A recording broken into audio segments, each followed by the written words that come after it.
আপনারা জানেন দেশের ভিতরে ষড়যন্ত্র হচ্ছে, সীমান্তে রক্তপাত হচ্ছে, দেশের বাইরে ষড়যন্ত্র হচ্ছে। নির্বাচন বানচালের জন্য বিভিন্ন মহল একটা সিন্ডিকেট করে অস্থিরতা তৈরি করার জন্য নানান ফ্যাক্টর তুলে কিন্তু নির্বাচন বিলম্বিত করার এবং ভণ্ডুল করার জন্য ষড়যন্ত্রে লিপ্ত।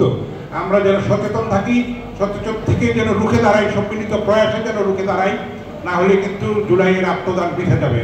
আর 36 দিনের আন্দোলনে কিন্তু ফেসিবাদী হাসিনার পতন হয় না, তার আগে দীর্ঘ সময় ধরে 1.5 দশক ধরে এই পটভূমি তৈরি হয়েছে। অনেক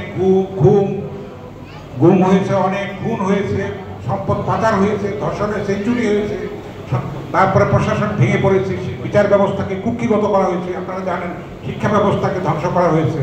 এখন সংস্কারের নামে কালক্ষেপণ না করে দ্রুত সুষ্ঠু সুন্দর নির্বাচন করে আমরা যেন এগিয়ে যেতে পারি প্রগতির পথে, কল্যাণের পথে। এবং আমাদের যে উপদেষ্টা মণ্ডলী আছেন তাদের আর সমালোচনা এখন যাব না, তারা যেন সসম্মানে বিদায় নিতে পারেন সেই জন্য তাদেরও সচেতন থাকতে হবে, দায়িত্বশীলতার পরিচয় দিতে হবে।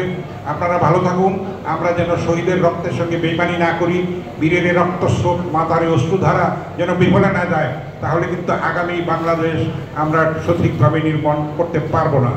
সেই ব্যাপারে যেন আমরা সচেতন থাকি, পরমত সহিষ্ণুতার পরিচয় দিই, দেশপ্রেমের পরিচয় দিই, সংযমের পরিচয় দিই, তাহলে আমরা একটা প্রকৃত গণতান্ত্রিক সমাজ প্রতিষ্ঠা করতে পারবো। সেই পথে সবাইকে শরীক হওয়ার আহ্বান জানাই।